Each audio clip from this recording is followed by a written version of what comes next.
Isaiah chapter 3. For behold, the Lord of hosts, doth take away from Jerusalem and from Judah the stay and the staff, the whole stay of bread and the whole stay of water, the mighty man and the man of war, the judge and the prophet and the prudent and the ancient, the captain of 50 and the honourable man, and the counsellor and the cunning artificer, and the eloquent orator.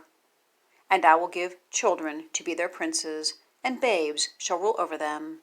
And the people shall be oppressed, every one by another, and every one by his neighbour. The child shall behave himself proudly against the ancient, and the base against the honourable. When a man shall take hold of his brother of the house of his father, saying, Thou hast clothing, be thou our ruler, and let this ruin be under thy hand. In that day shall he swear, saying, I will not be an healer, for in my house is neither bread nor clothing. Make me not a ruler of the people. For Jerusalem is ruined, and Judah is fallen, because their tongue and their doings are against the Lord, to provoke the eyes of his glory. The show of their countenance doth witness against them, and they declare their sin as Sodom. They hide it not.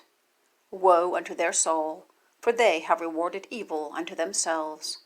Say ye unto the righteous that it shall be well with him, for they shall eat the fruit of their doings. Woe unto the wicked, it shall be ill with him, for the reward of his hands shall be given him. As for my people, children are their oppressors, and women rule over them. O my people, they which lead thee cause thee to err, and destroy the way of thy paths. The Lord standeth up to plead, and standeth to judge the people. The Lord will enter into judgment with the ancients of his people, and the princes thereof.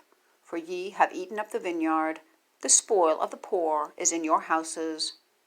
What mean ye, that ye beat my people to pieces, and grind the faces of the poor? Saith the Lord God of hosts. Moreover the Lord saith, Because the daughters of Zion are haughty, and walk with stretched forth necks and wanton eyes, walking and mincing as they go, and making a tinkling with their feet.